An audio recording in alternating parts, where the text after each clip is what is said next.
College football fans, it's time again for another Urban's Take. And man, Urban Meyer, what a first week of first full week of college football action we just saw, right? I thought it was incredible. I thought, there's some big upsets. There's some gigantic wins. I think North Carolina's win over South Carolina was, that spectacular. Don't count those guys out. I think Florida State, I went back and watched it, they beat LSU. That was not a fluke. I think he's a certain coach of the year candidate because they were abysmal a couple of years ago. And they had all kinds of issues with their players and culture. And I actually met him and spent some time with him. I am really impressed with Coach Norvell at Florida State. So a lot of great storylines. Yeah. How about that? How about the Urban Meyer Bowl? Florida at Utah opening game. It looked like Florida's whole team kind of didn't show up or something. It was kind of odd, but I'm just wondering, how do you think that's playing? Well, you live down in Florida now. How's that playing in the state of Florida, the way Florida State got started and the way Florida didn't get started? I feel for Coach Nate Meyer and his family. I've been there. And it's not just Gainesville. It's everywhere. Ohio State wins by 3 touchdowns over a Big Ten opponent, and I hear and people text me and like, what's wrong? And I'm like, will you stop it? But the last thing you want to do is start criticizing fans and interest, and because you know what, thank God there is that pays the bills. If there was a lack of interest, and I would even tell our players and I tell our staff, and I would try to tell myself this, that you can go coach somewhere. There's a lot of places where it just doesn't mean that much. Gainesville, Florida, and Columbus, Ohio are not 2 places. Yeah. But no one's making people go to school there, and no one's making a coach there. But it's hard. We're all human beings. Yeah. And when you take everything personal, like I did for a while, and you just get beaten down. And but you got to. The best thing I started doing is just shut her down. But your family can't because they live it. So I'm really pulling for Nate Meyer and turn that thing around. And I don't know him that well, but I've been there. Yeah. Hey, we'll get into Ohio State in just a minute, but like you pointed out in Swamp Kings, when you walked in that restaurant with Shelly there early and you get booed or hissed or whatever it was, nobody was buying you drinks that night, I don't think, right? But, no. They would have threw me out of there if they were allowed. Yeah. Yeah, peer pressure, man. It's speaking of being there, you were there last week in Fort Worth, and you guys are going to be in Colorado in Boulder this week. You saw up close and personal Coach Prime in Colorado. I don't know if it was pull off the unexpected. Just because Las Vegas makes you a 21-point underdog doesn't necessarily mean you're not going to win. And we'll get into a minute of how the transfer portal, you don't know about the impact of the transfer portal from one year to the next now until you play some games. But you were there, and that was real, wasn't it? What you experienced there of Colorado knocking off TCU, which played for the national championship a year ago or 9 months ago. That was a real deal, wasn't it? It was, and usually Vegas, the odds makers are pretty on, but I had a luxury of sitting in the meetings. I went to practice. I was there basically all day, and I walked out and I called my colleagues at Big New, and I said, "Boys, this is he's going to shock the world, man. This is a good team. He's hired, obviously the number one denominator, the common denominator of a great team is great players. Yeah. But number 2, and very close number 2, is hiring an excellent coaching staff." And I walked out of there and I was blown away, and I don't want to say I was a naysayer because I'm not a naysayer. It's until I get the facts. And when I walked out of that room, I said, this has a chance to surprise a lot of people. He took over. When I say he, I'm giving respect to this coaching staff too. He took over the historically bad program. 2000 and whatever it was last year, 2022. Yeah. The University of Colorado, that was one of the worst teams in recent history. Their point differential, I want to say, is 500 and some to 100 and some, points given up and points scored. Yeah. And you watch them on videotape, and I actually went back and watched them. It was awful. It was one of the worst displays of football I've ever seen. And then you roll into Colorado. I forget how beautiful that place is. And you're like, how can you not win here? And then you see Coach Sanders, you see his staff, and you see those players. And there was no doubt Vegas would in no way put a 21 point if they went to practice like I did. I think I picked TCU because I thought the Heat would get to them a little bit.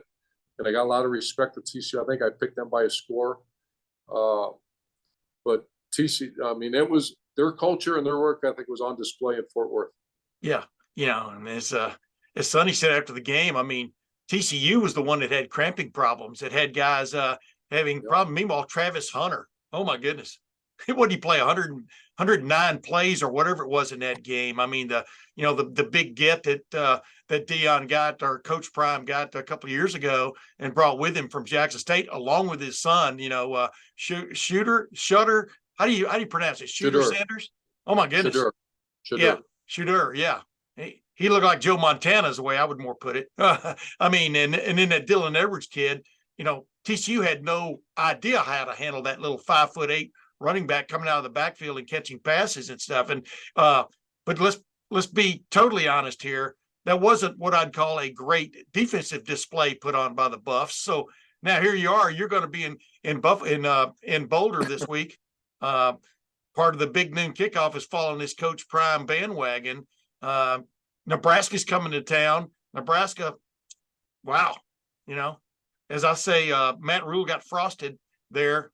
You hate to use that term. Got frosted there in his opener, and they have a point to prove. But does Colorado have the balance, the offense and the defense to keep this thing going? I guess if you outscore somebody, right? Yeah, I'm going to do we're spending a lot of time on Colorado, obviously, and Nebraska. I was at the Nebraska game as well. And what's interesting, number one team in the Big Ten with transfers and roster transition. I think there's 64 new players at Nebraska, 87 or 85 at Colorado. I mean, think about that for a minute. That is, it used to be, I did this, it used to be 14 to 22 was the average transition of players. Sometimes there's only 14 when you lose 14 seniors. Yeah. But I can't imagine trying to build the culture. But the rules have changed also in the summer. So when someone comes in now, and I witnessed Ohio State, I stopped by practice one time in the summer, you're having full practice in July. You're not in pads, but they are out there practicing plays. They're running through concepts. So you're not getting, used to be years ago, the first time you saw your players was in August at training camp when they reported the hotel. That's kind of a joke. It's kind of a joke now because the players used to joke about training camp. We've been in training camp all summer. So there isn't they get a lot of time with the players in the summer. But yeah, I'm anxious to be there. The name that you got to keep in mind too is Sean Lewis. He's the offense coordinator. Yeah. He was the head coach at Kent State. I am really impressed with him. And you talk about a perfect marriage for personnel. That quarterback, Travis Hunter, the offensive skill at Colorado is absolutely perfect for what Sean Lewis is doing offensively. Yeah. The offensive line is a little suspect still, and they don't have much depth there. So they have to keep those guys healthy. So how did Sean Lewis overcome maybe a mismatch with their offensive line versus TCU's D-line? The average get off, I want to say, was 1.3 or 1.4, the ball getting out of Shador's hands. Wow. He got the ball out fast. Yeah. They did not put him in harm's way. Yeah. It was impressive. I wanted to bring this up to you. Dion, Coach Prime brought up the idea of doubters after the game in his post-game press conference and stuff. And I'm just going to read this to you. I remember back in the 2006 preseason, back in the summer of 2006 preseason at the SEC, I think, meetings, there was a guy that wrote there, the doubters that don't think the spread option offense can work in the SEC, period. This was going into the second year of Urban Meyer being at Florida and bringing that spread offense with him from first Bowling Green and then Utah. I think you won the national championship that year and won it again 2 years later. I think Swamp Kings has once again verified that idea. But the point is, how much can doubt fuel a coach, fuel a coaching staff, fuel a team? How much can that work for you? Well, it's well known that the old psych majors coming out again, love, fear, and hate are the strongest sources of motivation. There's only one sustainable, and that's love. Fear and hate is unsustainable, but boy, is it powerful. I mean, the '06 national championship team, we lived in the hatred world, about everybody doubting us. And I mean, you know it probably as well as anybody, but we use that to the nth degree. Yeah. If someone doubts you, my gosh, is that a motivator for a competitor? And the one thing about Coach Prime now, I've been around some really unique individuals. That's one competitive SOB, man. Yeah. I just love his approach. I've known him a long time. I got a lot of respect for that guy. And now after watching him handle a practice, I mean, he's excellent what he does. Yeah. If you look back at his football career as a player, he did his homework. I mean, he wasn't out there just like, I'm the greatest athlete in the world, let me play. I mean, it was clear how much he prepared for games and stuff, and how much he demands his son and all others prepare for those games. I think, yeah, a new day has dawned, and now it's going to be catch up with everybody. Like you just talked about from the transfer portal. And these two teams playing on Saturday, Nebraska and Colorado, are great examples of a team trying to change itself in one fell swoop. Colorado did, Nebraska, we're going to see, right? But I wanted to get to you on this. Speaking of doubters, Kyle McCord made his first start as the true starting quarterback for Ohio State on Saturday. Obviously, he had that one start 2 years ago in place of a C.J. Stroud against Akron, outmanned Akron and won the day. But, there are people out there doubting Ryan Day, the way he's handled this quarterback situation. Devin Brown we were led to believe he's going to play more snaps than what he did. But as you well know, and I'm going to ask you about this too, with the new clock rules and stuff, you're not getting as many snaps anymore. The college football, the actual plays being run are fewer, I think, across the board than they were a year ago because of the new rule put into effect of the clock doesn't stop on first downs, et cetera. Although Indiana didn't have that many first downs, but I'm digressing. I always do. But what is your take on the doubters out there, Urban, around the Ohio State quarterback conundrum? Well, once again, you don't want to disrespect fans because they're the ones that buy the tickets. They're the ones that watch Big Noon Kickoff. And God bless them. This is the United States of America. You got an opinion. That's your opinion. Yeah. But for someone to say, well, I would handle things differently than Ryan Day, come on. I mean, name one human being on this planet that has more experience and is better at managing quarterbacks than Ryan Day. I can't, and I've been around the game my entire life. I can't name one. He's as good as there is. So, in Ryan, we trust. You're fine. It's a new quarterback. It was a little clunky, yeah, but okay. They won by 3 scores. Let's have a really good Tuesday, Wednesday practice, fix it, move on. Once again, what do I have to say about the doubters? All good. That's give your opinion. But if you can name one person that walks the planet that's more qualified to do what they're doing than Ryan Day, Corey Dennis, the quarterback coach, and that staff, I'd like to shake that person's hand because I got news. That person does not exist. Yeah. Can Ohio State fix its offensive line problems, you think? I mean, obviously they're playing Youngstown State this week. To me was the more, pressing issue coming out of that game offensively from my standpoint. Were you concerned about that as you watched them? No. Am I concerned? Sure. I'm concerned about it. If I was a coach, concerned about everything. They didn't play necessarily great. They have three, I want to say at least three new starters. Yeah. The 2 tackles need a lot of work. You can tell they're very talented. They need a lot of work. Indiana did a decent job with, the head coach is a defensive minded guy. They did some unique things on defense. They did little gap exchanges where, they did I'd like to, some point I'll talk to the coaches about this, but, point of attack, they did some twists to get a guy free in a hole. And those are all things that are very workable. And I thought actually, when they saw how well the defense was playing, remember job number 1, and it's a very clear number 1, win the game. And, I remember over the years, someone say to me, you guys you started slowing the game down, et cetera, et cetera.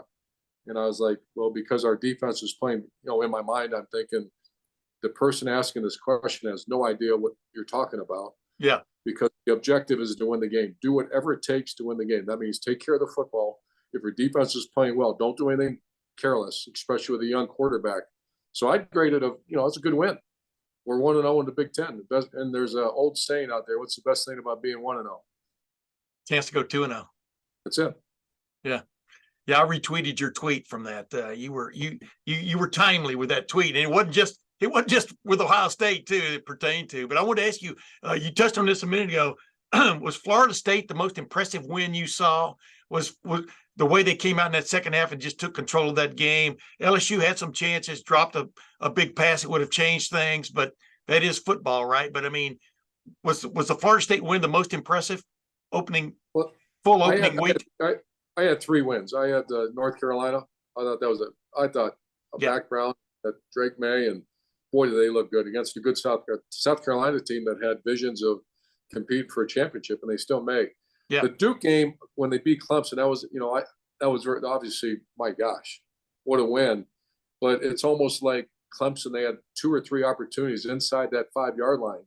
That's a different game if they don't turn the ball over. But I would say the best win, and a win that has got everyone noticing about playoff, is to go and beat LSU, and you beat LSU. Yeah. That was not a fluke. You beat LSU, and it showed the strength, stamina, and toughness of a second half team like that. That was a really good win. Okay, there's a referendum game coming up this weekend, and it's not in pardon expression or pardon me, Coach Prime. It's not in Boulder. It's in Tuscaloosa, Alabama. Texas at Alabama, the rematch.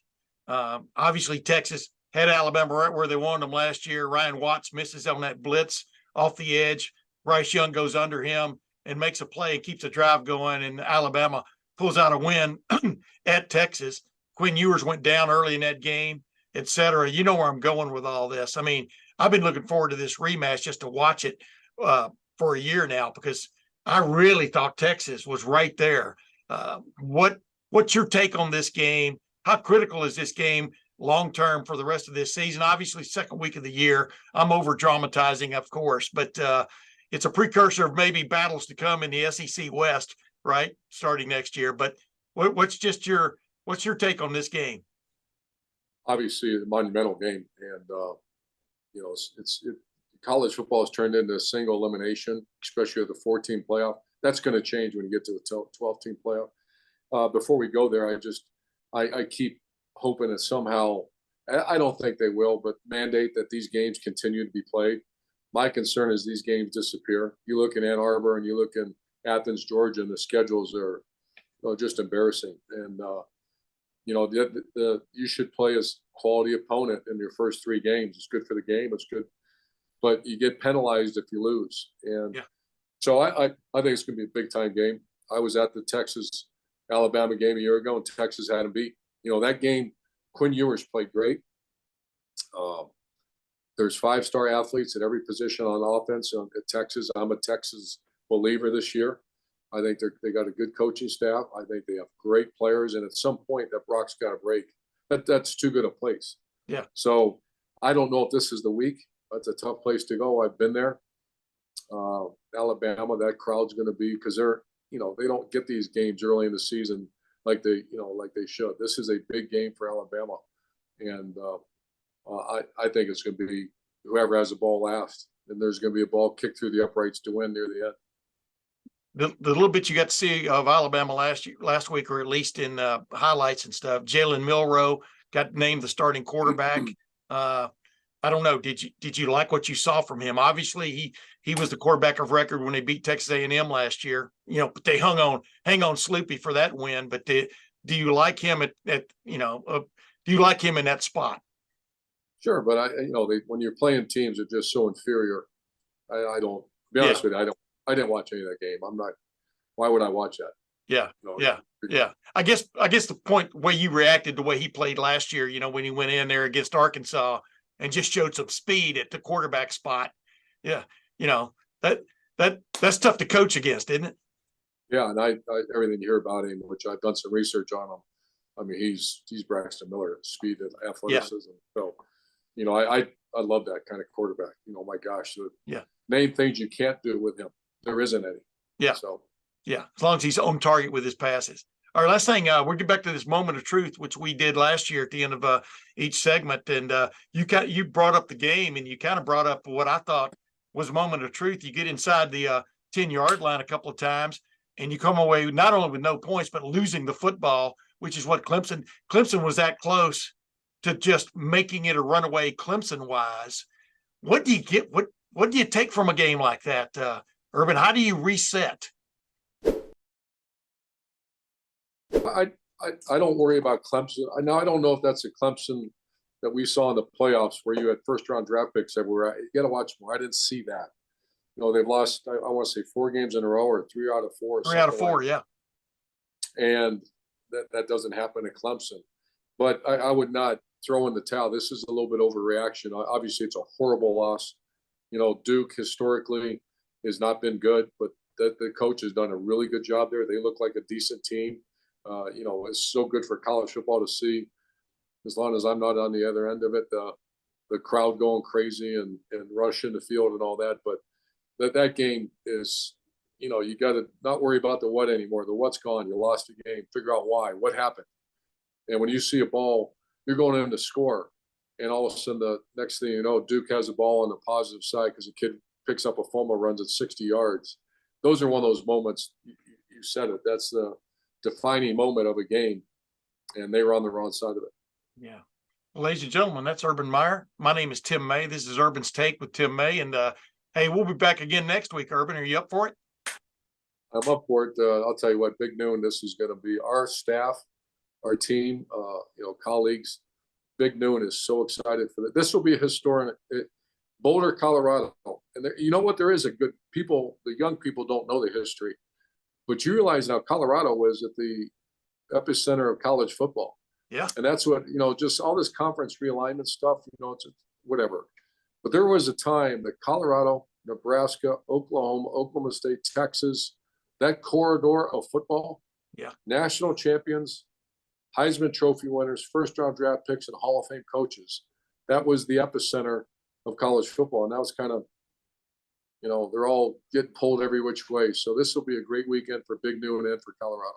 Yeah. What I always say about a program that aspires to be a national champion, have you been one before? Yes, Colorado has. I mean, Colorado's played it. They can, if they've done it before, they can do it again, right? I mean, when you look at programs, you look at that, right? Well, this will be a showcase for Prime. I mean, this will be a 4-hour recruiting. This is a recruiting take because the place already. I actually am in Colorado already. Yeah. And I have many friends because we lived in Fort Collins 6 years. The state's shut down for this one now. Yeah. This is all about Colorado, and you know what? Good for them. Yeah. And you know what? Good for college football, man, because, whatever's going on off the field, you can't beat college football on a Saturday afternoon, Saturday night, right? Yeah. It's the best. All right, ladies and gentlemen, we'll be back next week. Urban, I enjoyed it once again, man. Thanks, Tim. See you next week.